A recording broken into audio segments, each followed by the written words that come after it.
한 청년이 예수님 앞에 나왔습니다. 누가복음 18장 18절에서는 어떤 관원이라고 말을 하고 있습니다. 그런데 마태복음의 19장에 보면은 병양되는 구절 찾아보니까 그 관원은 우리가 생각할 때 좀 연로하신 분이다, 연세가 있으신 분이다, 이게 생각할 수가 있겠지만 청년이라고 되어 있습니다. 청년, 어떤 한 사람 청년, 관원이 예수님 앞에 나온 것입니다. 이 관원은 이 관원이란 말 가지고 어떻게 우리가 이 사람을 어떤 관원이었는지 정확하게 잘 알 수가 없지요. 왜냐하면 이 관원은 로마 정부로부터 지명을 받아서 이 관리자의 역할을 하는 사람일 수도 있고, 또 하나는 사내들인 공회, 오늘날의 국회의 국회의원일 수도 있는 것입니다. 그리고 또는 국회에서 여러 가지 일로 인해서 서브하는 그런 직업을 가지고 있는 사람일 수 있겠지만, 어쨌든 젊은 청년의 날에 큰 부자였습니다. 권세를 누리고 있는 사람이었습니다. 국회는 입법, 사법, 그렇죠? 이 행정권을 가지고 있는 막강한 자리였습니다. 그러니까 세상 부귀영화, 모든 영달을 누리고 있는 그런 사람인 것을 알 수 있습니다. 그런데 그 청년 관원이 예수님 앞에 나오면서 선한 선생님이여 라고 말을 하고 있습니다. 선한 선생님이요. 그러면 예수님에 대한 소문을 익히 들어 알고 있었던 사람입니다. 그리고 유대인들에게 있어서 선한 것은 오직 유일하신 하나님 여호와와 율법 외에는 없습니다. 그런데 예수님 앞에 선한 선생님이라고 하면서 나와 있다라는 것은 예수님께서는 자신의 모든 것을 다 알고 계시고 자신이 가지고 있는 영적인 문제들을 해결할 수 있는 유일한 분이시다. 기대를 가지고 나왔다라는 것을 알 수가 있습니다. 어떤 갈증을 가지고 나왔습니까? 내가 무엇을 하여야 영생을 얻으리까? 무엇을 하여야 영생을 얻으리까? 여기서 우리가 집중해야 될 말씀이 하나 있어요. 집중해야 될 단어는 뭐냐면은 내가 무엇을 하여야, 이 말이에요. 내가 무엇을 하여야. 내가 영생을 얻는데 무엇을 하여야 얻을 수 있겠냐는 거죠. 그러니까 이 청년 관원은 영생을 얻기 위해서는 무엇인가를 해야만 한다. 무엇인가를 해야지 비로소 구원을 얻을 수 있을 걸로 생각하고 있었다는 것을 우리가 쉽게 알 수가 있습니다. 근데 무엇을 하여야 라는 말이 동사인데 분사이면서 과거입니다. 내가 무엇을 하여야 영생을 얻으리까? 그러니까 영생을 얻기 위해서 과거 무엇을 해왔는지를 알 수가 있다는 것이죠. 그러니까 어려서부터 모든 율법, 십계명을 다 지켜 행해왔습니다. 그게 바로 과거예요. 그러니까 무엇을 더 해야 할 일이 있는지 궁금해서 나온 거예요. 이미 그의 인생은 어려서부터 모든 율법과 십계명과 세부 규칙을 정확하고 정직하게 틀림없이 지켜오는 인생을 살고 있었다는 것입니다. 근데 이 분사로 되어 있습니다. 분사는 장소, 방법, 시간을 대입해서 푸는 거예요. 그렇기 때문에 영생을 얻기까지 계속해서 지켜왔다는 것을 알 수 있죠. 모든 시간, 모든 장소에서 모든 방법을 동원하여 하나님의 율법을 성실히 지켜왔던 그런 사람이라는 것을 알 수가 있습니다. 그런 그에게 예수님께서 뭐라고 말씀하시냐면 네가 계명을 안 하니 간음하지 말라, 살인하지 말라, 도적질하지 말라, 거짓 증거하지 말라, 내 부모를 공경하라 하였느니라. 그러니까 이 10계명과 율법을 세부 규칙을 잘 지켜 행하라는 것이었습니다. 그런데 그 말을 들었던 청년 관원은 이 모든 것은 내가 이미 어려서부터 다 지켰나이다. 그렇게 고백을 합니다. 다 지켰다라는 말이 동사 직설법이에요. 직설법은 실제 지켰다는 얘기예요? 거짓으로 하는 말입니까? 직설법은 실제로 하는 말이에요. 실제로 지켰다라는 말이에요. 앞으로 직설법 나오면은 실제로 일어난 일이라고 여러분 생각하셔야 돼요. 실제로 과거니까 지켜온 거죠. 지켜왔던 것입니다. 그것도 능동태입니다. 수동으로, 그러니까 누구에 의해서 율법을 지켜야 된다라고 지시를 받고 할 수 없이 억지로 지켜온 것이 아니었습니다. 하나님의 법을 지키고 오늘 교회 가야지. 근데 교회 가긴 싫어. 억지로 끌려가는 그런 인생으로 신앙생활을 한 것이 아니었습니다. 그냥 자발적으로 자신이 영생을 얻기 위해 능동적으로 주체적인 믿음을 가지고 신앙생활을 해왔다라는 사실입니다. 이건 교회 다니는 분들도 대부분 이런 신앙 갖기가 어렵습니다. 능동적으로 자신이 주체적으로 일어나서 적극적으로 신앙생활하는 사람들이 그렇게 많지 않거든요. 근데 이제 청년 관원 참 대단한 사람이에요. 믿음 좋은 사람입니다. 그리고 단수 1인칭이잖아요. 그 사람, 그 자신이 내가 그랬더니 내가 다른 사람, 내 가족, 내 부모가 그랬다라는 게 아니라 내가 어려서부터 직접 능동적으로 누구의 명령을 따르는 것이 아니라 내 스스로 자신이 내가 알아서 영생을 얻기 위하여 끊임없이 하나님의 법에 순종하고 율법을 지켜왔다라는 것입니다. 그런데 주님 무엇입니까? 왜 하나님 앞에 나왔습니까? 왜 예수 그리스도 앞에 나왔습니까? 이것은 내가 어려서부터 다 지켰나이다. 이 안에 들어있는 숨겨진 그 마음은 무엇입니까? 주님 내가 다 지켰어요. 다 지켰는데 뭐가 없다라는 거예요. 영생을 받지 못한 것 같습니다라는 거예요. 율법을 다 지켰는데 영생을 받지 못한 것 같다. 구원을 받지 못한 것 같습니다. 기쁨이 없습니다. 은혜가 없습니다. 그래서 이래서 충만한 것이 없습니다. 사랑이 넘쳐 흘러질 않습니다. 내 인생이 메마르고 무엇에 의한가 좀 율법을 잘 지켜 행해 왔는데 종로로 타는 것 같고 억지로 하는 것 같고 뭔가 좀 광야가 같다라는 것이죠.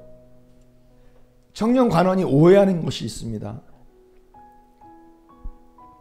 율법을 다 지켜 행하면 의로울 줄 알았던 거예요. 죄사함을 얻고 기쁨이 충만하고 은혜 충만하고 성령 충만하고 믿음 충만하고 모든 것이 다 영적으로 만족함이 있을 거라고 생각을 했던 것입니다. 그런데 율법의 행위로는 그의 앞에 의롭다 하심을 얻을 육체가 없어요. 율법을 다 지켜 행한다 할지라도 죄 가운데에서 구속함을 입고 죄에 묶여있는 상태에서 풀려나와 자유를 얻을 수 있는 방법은 없습니다. 율법이 그것을 해주는 게 아니에요. 죄사함은 유일하신 하나님 예수 그리스도를 믿고 물과 성령으로 거듭날 때 비로소 얻게 되는 죄사함의 축복이고 은혜인 줄로 믿습니다. 그런데 율법의 행위로 하나하나 다 지켜 행하면 죄사함을 얻을 거라고 생각을 했던 것입니다. 깨끗하고 의로워질 거라고 생각을 했어요. 그런데 여러분, 율법을 잘 아셔야 돼요. 율법은 나를 의롭게 만들어주는 것이 아니라 율법을 읽고 율법을 지켜 행하려고 하면 할수록 뭘 깨달아요? 율법을 통해서 내가 죄인이라는 것을 깨닫게 된다는 거예요. 율법을 통해서. 7장 7절에 율법이 없었던들 나는 죄를 몰랐을 것입니다. 그런데 보세요. 탐내지 말라는 율법이 없었더라면 탐욕이 죄라는 것을 나는 몰랐을 것입니다. 근데 율법적으로 하나하나 모든 세부 규칙들을 일일이 다 지켜 행해 왔는데 이 탐욕을 어떻게 할 거예요? 내 이웃의 아내나 재물이나 이런 것들을 탐내지 말라 그랬어요. 그런데 이 청년은 재물에 대한 욕심이, 탐욕이 너무나도 크고 컸습니다. 다른 사람들보다 더 잘 살기를 원했습니다. 더 많은 재물을 갖기를 원했습니다. 이 세상 사람들이 부러워할 만한 부귀영화를 얻으려고 노력을 해왔던 사람이라는 사실이죠. 근데 율법을 읽으면 읽을수록, 지키려고 하면 지킬수록 내 자신 안에 들어있는, 숨겨져 있는 이 죄의 충동질과 이 탐욕이 나를 사망 가운데로 이끌어가고 죄의 종노릇하게 하고, 아니 죄에 묶여있다라는 사실, 종으로 묶여있다는 사실을 밝히 알게 된다는 것이죠. 율법의 역할을 보십시오. 이같이 율법이 우리를 어디로 인도해요?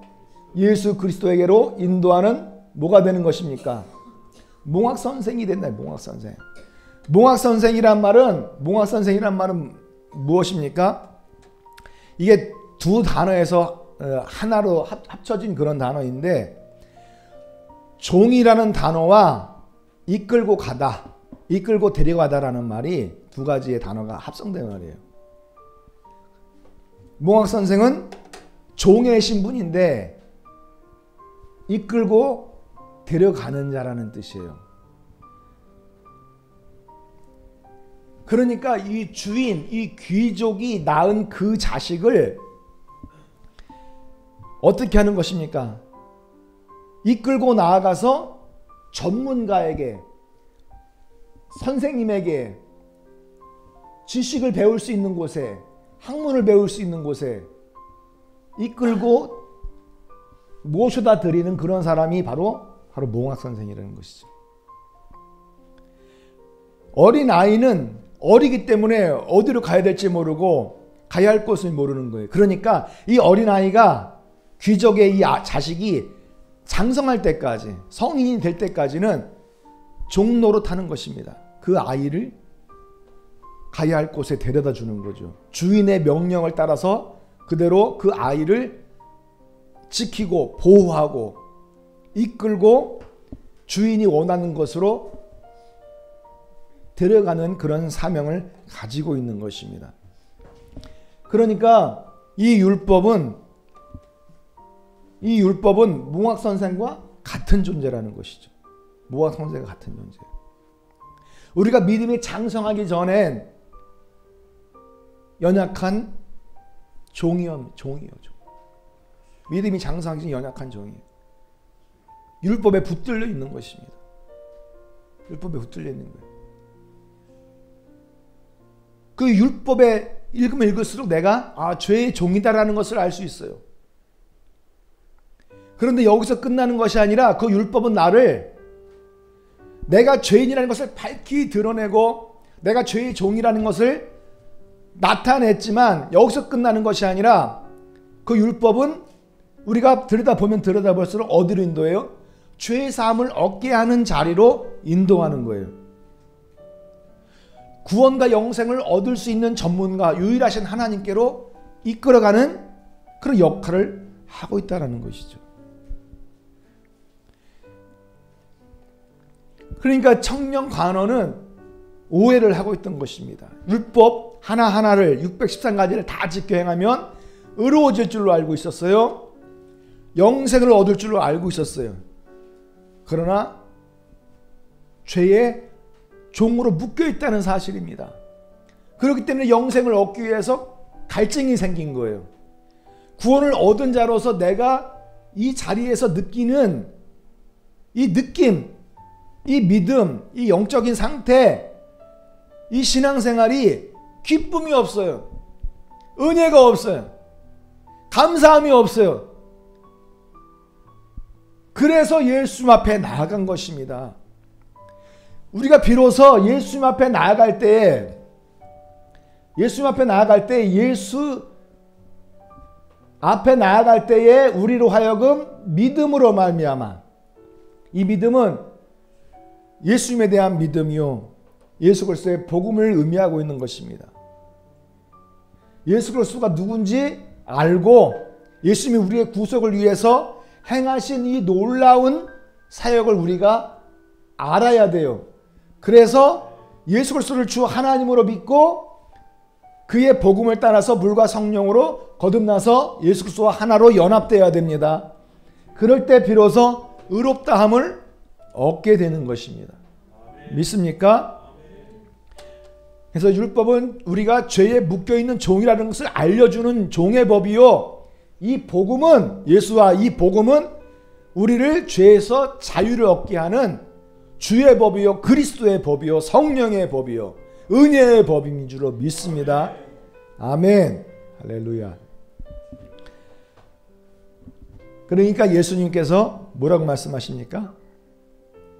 이런 것을 다 지켜 행해 왔다고 하니까 예수님이 그러면 이 말을 다 들으시고 이러시되 내가 오히려 뭐가 있어요? 한 가지 부족한 것이 있으니.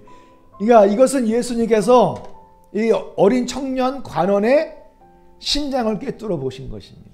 그가 어려서부터 어떻게 신앙생활을 해왔는지, 그리고 지금 어떤 영적인 갈증을 가지고 예수님 앞에 나왔는지를 이미 다 알고 계셨다는 사실입니다.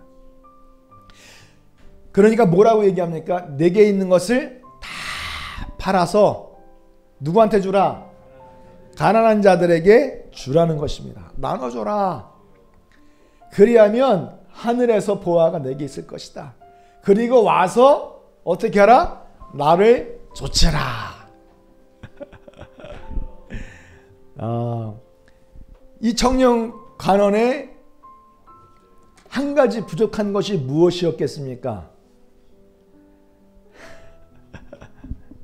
여러분, 여기서 우리가 알 수 있는 것은 왜 이 청년 관원이 영생을 얻지 못하고 이런 영적 갈증 속에서 살았는지를 알려주고 있는 것입니다. 다 팔아서 나눠주고 너는 나를 쫓으라 말씀하시니까 이 청년이 어떻게 해요?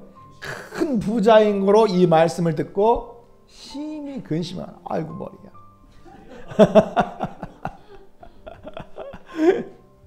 주여. 마가복음 10장에도 보니까 그 사람은 재물이 많은 거로 이 말씀으로 인하여 슬픈 기색을 띠었다. 슬픈 기색을. 그리고 근심하고 주님 앞에 나와서 주님을 따라 나아가고 그 말씀에 순종해서 주님을 믿고 주님 앞에 주님을 쫓는 그런 인생이 아니라 그냥 자기의 인생, 지금까지 살아왔던 자신의 삶으로 나아갑니다. 그러니까 이것은 물질에 사로잡혀 있다는 것을 알 수 있죠. 그리고 자신의 그 관원, 이 권세에 사로잡혀 있는 것을 알 수 있습니다. 그리고 이 청년이 지금까지 율법주의 사상에 붙들려 있었습니다. 그래서 하나하나 다 지키는 것으로 인해서 자신의 공로를 삼았던 것입니다. 그럼에도 불구하고 자신이 구원받지 못했다라는 것을 알게 된 거예요. 구원받은 자의 삶은 이런 것이 아니다라고 스스로 느꼈던 것입니다. 그래서 주님 앞에 선한 선생님이요 하면서 그 갈증을 해소하기 위하여 주님 앞에 나왔잖아요. 그 갈증을 누가 주신 것입니까? 하나님께서 주신 것이라는 거죠. 하나님께서 그 심령을 구원하기 위하여 율법주의에서 끌어내서 하나님의 복음 앞으로 이끌기 위하여 끌어내기 위하여 그 마음을 주신 거예요. 그 문제를 해결하기 위한 그 마음을 하나님께서 주신 거라는 거죠. 죄 가운데서 구원받기 위한 것입니다. 모든 재물과 권력, 영화로부터 사로잡힌 인생을 끝내고 유일하신 하나님 진리의 복음을 위해서 살게 하는 그 마음을 주시려고 그 영적인 갈증을 불어넣어 주셨다는 것이죠. 여러분, 이 얼마나 큰 축복입니까? 가난한 자들에게 나눠주고 너는 나를 쫓으라. 예수님 앞에 그 말씀대로 순종하여 모든 것을 다 팔아 나눠주고 주님을 쫓았다라고 한다면은 12 제자의 수에 가입할 수 있는 놀라운 은총이 그에게 있었다라는 사실이죠. 그 후에 가룟 유다가 타락하여 목을 메고 죽습니다. 그럼 그 빈자리에 사도들이 모여서 가룟 유다를 대체할 수 있는 인물 마띠아를 선택해서 투표해서 뽑잖아요. 그러니까 투표를 할 필요도 없었던 것입니다. 12 제자의 이 청년 간원이 들어갈 수 있는 영광스러운 자리에 초청을 받은 것은 큰 은혜죠. 이 시대 모든 교회들은 사도들과 선지자들의 터 위에 세움을 받은 자들입니다. 아멘. 계시록에도 하나님의 교회의 그 기초석에 12 보석들이 있습니다. 이게 얼마나 큰 축복이에요.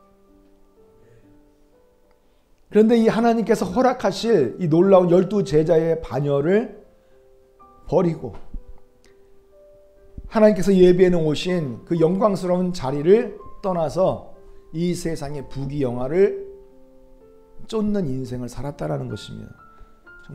그러니까 이 사람은 축복받은 사람입니까? 정말 불쌍한 사람입니까? 불쌍한 사람이에요. 그러니까 세상의 눈으로 볼 때는 부귀영화를 가졌기 때문에 높임을 받는 사람이었습니다. 존경을 받는 사람이었습니다. 누구나 다 부러워하는 그런 사람이었습니다. 세상의 눈으로 보는 것이 아니라 우리는 하나님의 눈으로 봐야 될 줄로 믿습니다. 하나님의 눈으로 보실 때 우리가 비록 가난하다 할지라도 하나님의 교회의 기초석이 된다라고 한다면 얼마나 큰 영광스러운 일이겠습니까? 세상에서 부러움을 받는 것보다 하나님의 나라에서 인정받고 칭찬받는 것이 더 큰 복인 줄로 믿으시기를 주님의 이름으로 축원합니다. 아멘. 자기가 가지고 있는 이 큰 재물, 이 부자의 이 자리가 자신을 지옥으로 이끌었다는 사실을 지옥에 가서야 깨닫는다고 한다면 얼마나 땅을 치며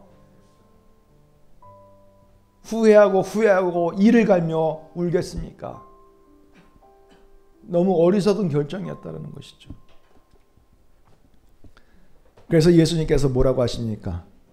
예수님께서 그가 몹시 슬퍼하는 것을 보고 말씀하시기를 재물을 가진 사람이 하나님의 나라에 들어가는 것이 얼마나 어려운가. 부자 청년 관원이 천국에 갔다라는 얘기입니까? 하나님의 나라에 들어갔다라는 얘기예요? 못 들어갔다라는 말씀입니다. 25절에 낙타가 바늘기로 들어가는 것이 부자가 하나님의 나라에 들어가는 것보다 더 쉽다라고 이렇게 말을 하고 있습니다. 낙타가 바늘기로 들어가는 게 더 쉽대요. 부자가 하나님의 나라에 들어가는 것보다. 그러니까 부자가 하나님의 나라에 들어가는 것이 얼마나 어려운가를 아주 극단적으로 과장법을 사용해서 주님께서 말씀하신 것입니다. 그런데 단순히 낙타가 이런 바늘길을 통과한다라는 말이 아니라 여러분 신학자들 중에 유명한 신학자가 있습니다. 이 바클레이라는 이 주석가가 있는데 예루살렘 그 성벽이 있고 그 안에 성이 있잖아요. 그 성 안으로, 그 성벽 안으로 들어가는 큰 대문 옆에는 한 사람이 겨우 지나다니는 조그만 문이 있어요. 그래서 유대인들은 이 문을 뭐라고 불러요? 바늘기 문이라고 불렀다고 합니다. 실제로 예루살렘 그 성벽에 그 서쪽 문, 요바문이라고 불려지는 곳에 가면은 양쪽에 문이 큰 대문이 있는데 그 대문 요 안에 작은 쪽대문이 하나가 있어요. 실제로. 그러니까 과거 고대 사회에서는 성이 함락될 수 있기 때문에 적군들에 의해서 전쟁이 일어나면 위험할 수 있기 때문에 문을 닫아둡니다. 문을 닫아둔다고요. 저녁에는. 그러니까 아침에 열거든요. 그런데 예루살렘 사람들 중에서 상인들이 있을 거 아니에요. 밤 늦게까지 일하고 들어오는데 문이 닫혔어요. 근데 어떻게 들어갑니까? 그러니까 들어가기 위해서 작은 쪽문을 하나 이렇게 마련해 놓은 것입니다. 그래서 겨우 들어갈 수 있는 문이에요. 그러니까 이것은 예루살렘 성지를 순례하고 이렇게 여행 다니는 사람들이 한 번씩 이렇게 지나다니면서 사진을 찍는 그런 자리로 아주 유명한 자리거든요. 바로 이것을 보면은 이 문이 바로 이 문이거든요. 확대한 것입니다. 이 문 바로 옆에 큰 대문 있잖아요. 여기 옆에 사람 있지 않습니까? 이 문이 닫히면 이 문으로 들어가는 거예요. 그러니까 사람 하나도 겨우 들어가기 힘든 그런 문이란 말이에요. 이 문이, 이 바늘기 문이. 그런데 이곳에 낙타가 들어갈 수 있어요? 낙타는 사람을 태우는 동물이에요. 사람의 3-4배는 큰 동물이라고. 이거 어떻게 들어가 이 바늘기 문으로? 이것은 무엇입니까? 세상 재물, 세상 권세, 율법주의 사상, 그 이즘이라고 하는 것. 그리고 그 공로의 종이 된 자들은 어떻게 해요? 절대 못 들어간다라는 것을 낙타와 바늘기라는 이 예화를 통해서, 이 비유를 통해서 주님께서 제자들에게 가르쳐 주고 계시는 것입니다. 그런데 그 안으로 들어갈 수 있는 유일한 길은 무엇입니까? 사람은 할 수 없으되 하나님으로서는 할 수 있다, 이렇게 말씀합니다. 모든 것을 다 내려놔야 되는 거죠. 세상 재물, 권세, 율법주의, 이즘, 그리고 자신의 종교적인 형태를 가지고 행동한 모든 것들, 그것이 우리를 구원해 주지 않아요.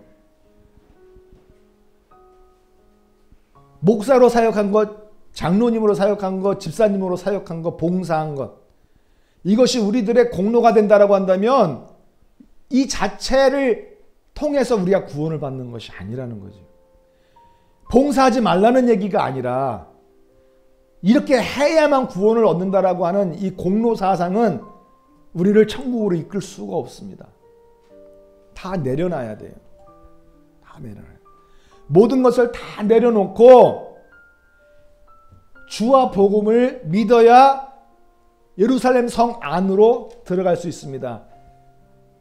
그 예루살렘 성에 있는 이 쪽문은 하늘에 있는 그 문을 말하고 있는 것입니다. 새 하늘, 새 예루살렘 성을 말하고 있는 것입니다. 그 안으로 들어갈 자는 누구입니까? 사람으로서는 못 들어간다는 거예요. 내 힘과 능력과 공로로는 못 들어간다는 거예요. 내 사상과 인연과 내 방법으로는 결단코 들어가지 못한다는 거예요. 낙타가 바늘기로 들어가지 못하는 것처럼 절대로 누구도 어떤 한 사람, 능력 있는 자라 할지라도, 권세 있는 자라 할지라도, 부귀영화를 다 가지고 있는 자라 할지라도 들어갈 수 없다는 것입니다. 그렇기 때문에 우리는 예수님을 주로 믿고 주님께서 우리를 쪽문으로 들어갈 수 있는 그 길을 열어주셨습니다. 물과 성령으로 거듭나는 일뿐입니다. 그 복음을 믿어야 새 예루살렘 성 안으로 들어갈 수 있다는 것을 말씀하고 있는 거죠. 그래서 우리는 이 재물을 많이 소유한다라는 이 소유의 개념으로 이해하는 것이 아니라 하나님의 나라를 위해서 관리의 개념으로 이해를 해야 된다는 것입니다. 여러분들이 가지고 있는 재물은 하나님의 나라를 관리하기 위한 것입니다. 교회를 관리하기 위한 것입니다. 하나님의 영광을 위해서 선교하기 위한 것입니다. 주님의 뜻대로 청지기의 입장에서 사용해야 된다는 사실이죠. 그래서 어려운 지체들을 돌볼 수 있는 그런 부와 재물이 있으면 감사한 일이죠. 부와 재물이 다 문제가 되고 죄가 되는 것은 아닙니다. 그 재물을 어떻게 관리해야 하느냐, 그게 중요한 거라는 것이죠. 이 부자가 왜 하나님의 나라에 들어가지 못했습니까? 하나님의 나라를 관리하기 위해서, 하나님의 영광을 위해서, 진리의 복음을 드러내기 위해서 쓰는 것이 아니라 세상 사람들로부터 부귀영화, 존경을 받고 부러움을 사기 위해서 더 많이 가지고 싶었던 것입니다. 그 탐욕이 죄라는 사실을 주님께서 보여주셨음에도 불구하고 하나님의 말씀에 순종하지 아니하고 자기의 길로 나아간 것입니다. 세상 사람들이 가는 길로 나아간 것입니다. 주여, 우리는 이 젊은 이 청년 관원이 가지고 있었던 이 권세를 어떻게 이해해야 되겠습니까? 이 권세를 가지고 있는 자들이, 사내들인 공회가 이 권세를 가지고 있었습니다. 결국은 예수님을 사형죄에 합당한 저주받을 죄인이다라고 덮어씌워서 십자가에 매달아 죽였습니다. 이 권력이 이렇게 사람을 살리기도 하고 죽이기도 하는 거 너무 무서운 거예요. 그런데 이 권력을 우리가 어떻게 사용해야 되겠습니까? 하나님의 공의가 하수처럼 샘솟듯 충만한 그런 세상이 될 수 있도록 그렇게 사용해야 됩니다. 하나님의 나라의 그 정의가 이 땅에서 회복될 수 있도록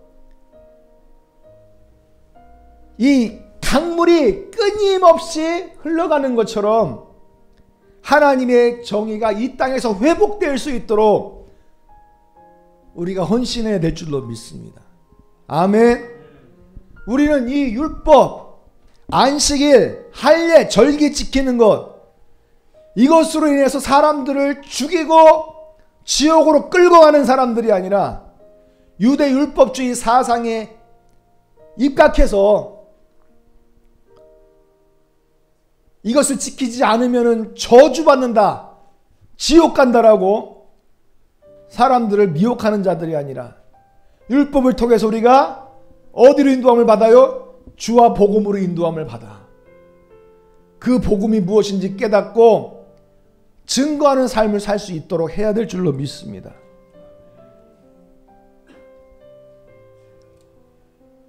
사람으로서는 할 수 없어도 하나님으로서는 할 수 있습니다. 하나님으로서는 할 수 있습니다. 여러분, 삭개오를 보십시오. 삭개오는 물질을 내려놓았습니다. 그렇죠? 삭개오, 주님을 자기의 집으로 이 초청하는 것만으로도 너무 감사하고 하나님의 말씀을 듣는 것만으로도 너무 귀하고 자기 집으로 초대를 합니다. 그래서 주님의 말씀을 듣게 어떻게 해요? 자기 재산의 절반을 딱 잘라서 가난한 자들에 다 줄 것이고, 내가 남들의 것을 토색한 것이 있다라고 한다면 어떻게 합니까? 4배를 더해서 내가 갚을 것입니다. 그렇게 물질을 내려놓으니까 이 삭개오가 어떻게 되었습니까? 하나님의 나라의 구원을 받은 것입니다. 하나님의 나라가 그 집 안에 초청된 것입니다. 예수 그리스도가 삭개오의 집 안에 들어가 살게 된 것입니다. 저는 여러분들의 집 안에도 예수님께서 들어가 살기를 원합니다. 아멘. 할렐루야. 여러분, 물질을 내려놓으십시오. 물질에 대한 탐욕을 내려놓으십시오. 물질은 귀하고 좋은 거예요. 하나님의 나라의 영광을 위해서 관리하고 헌신하면 너무나도 감사한 일이고 주님께서 기뻐하실 일이지만, 그 물질을 나 자신만을 위해서 사용한다라고 한다면 차라리 내려놓는 게 그게 더 좋다라는 것이죠. 사울을 보십시오. 사울도 예수님을 만나기 전에는 율법에 의해 붙들려 있는 사람이잖아요. 율법 한 가지 다 열심으로 그 행위를 요구를 따라서 지켜오던 자였습니다. 그래서 자기는 율법에 의의가 있는 사람이다라고 자신의 그 공로를 드러냈어요. 그리고 이 사울은 그것으로 인해서 그 열심으로 율법에 대한 그 열심으로 인해서 스데반 집사님을 어떻게 했습니까? 돌로 쳐 죽이는데 가편투표 찬성표를 던진 사람이에요. 그리고 다메섹까지 이 기독교인들을 잡아 죽이기 위해서 공문을 받아 가지고 다메섹으로 가던 도중에 예수님을 만났잖아요. 이제 예수님을 만나고 나서 복음을 알게 됐으니까 이 율법의 행위, 율법의 의를 내려놓고 무엇을 위해 삽니까? 복음의 의를 위해서 삽니다. 그래서 이 세상, 이 열방, 이 이방인들을 구원하기 위하여 진리의 복음을 가르치기 위한 사도가 되었습니다. 그의 삶은 굳이 그렇게 할 필요가 없었습니다. 왜? 그의 부모가 로마 시민권을 가지고 있는 자예요. 부자입니다. 예루살렘으로 유학을 해서 율법, 그 가말리엘 교법사 밑에서 사사를 받을 만큼 물질적으로 부한 사람이었어요. 그런데 그런 모든 율법을 통해서 가말리엘의 사사를 받은 훌륭한 인물, 그런 권세, 이런 것을 다 내려놨잖아요. 그래서 순교하기까지 오직 예수 그리스도의 복음을 위해서, 복음의 의가 무엇인지 그것을 가르치면서 그의 온 생을 불처럼 타오릅니다. 불처럼 헌신하잖아요. 사람으로서는 할 수 없어도 하나님으로서는 할 수 있습니다. 아멘. 여러분, 세상 모든 사람들이 다 지옥 갈 거고 하나님의 나라에 들어갈 수 없을 것처럼 생각하고 낙타가 바늘기에 못 들어가는 것처럼 이 세상 사는 사람들은 다 못 들어간다라고 생각할 수 있을는지 모르겠지만 사람으로는 할 수 없으되 하나님으로서는 할 수 있다는 것입니다. 그러니까 하나님의 뜻을 우리가 깨닫고 하나님의 나라에 들어갈 수 있는 귀한 믿음의 성도님들이 되시기를 예수님의 이름으로 축원합니다. 할렐루야. 그러니까 사랑하는 성도 여러분, 그럼 나는 어떻게 해야 되겠습니까? 오늘 이 시간 하나님께서 그 청년에게 한 가지 부족한 것이 있으니 너는 이렇게 하라, 그리고 나를 쫓으라 말씀하십니다. 오늘 하나님께서 이 청년에게 하신 말씀 그대로 여러분들을 관통하고 계시지는 않습니까? 너에게는 한 가지 부족한 것이 있으니 그것을 십자가 앞에 내려 맡기고 나를 쫓아라. 할렐루야. 오늘 이 시간 주님께서 이 말씀 중에 영으로 여러분들의 가슴에 한 가지 부족한 것이 있다, 이렇게 하라 라고 감동이 오면 그것은 목사의 말이 아니라 하나님의 음성인 줄로 믿습니다. 누구든지 이 두드리는 소리를 듣고 문을 열면 주님께서 그 집 안으로 들어가서 함께 더불어 먹고 사는 역사가 있을 줄로 믿습니다. 난 여러분들의 가정이 주님의 놀라우신 축복을 초청할 수 있는 자리에 있기를 원합니다.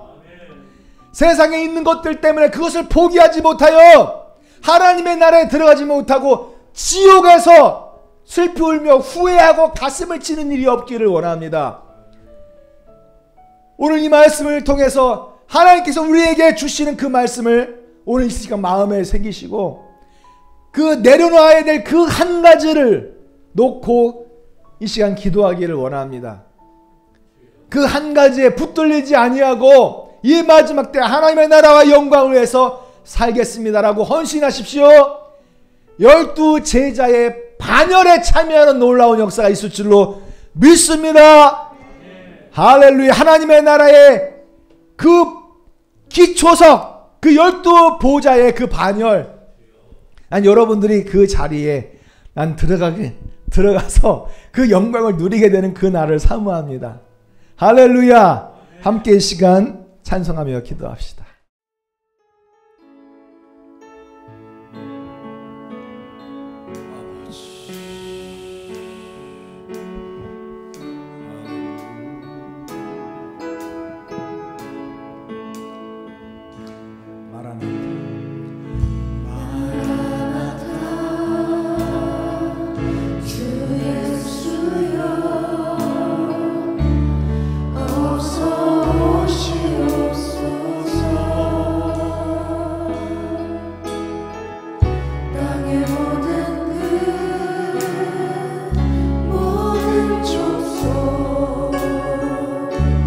주를 찬송하게 하소서.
속을 관통하시고 태물을 찌르십니다.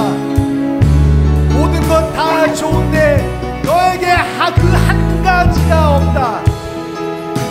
그 한 가지를 위해서 하나님 앞에 맡기고 나를 쫓으라 말씀하십니다. 오늘 시간 주님의 음성을 들으시고 마음에 새기기를 원합니다.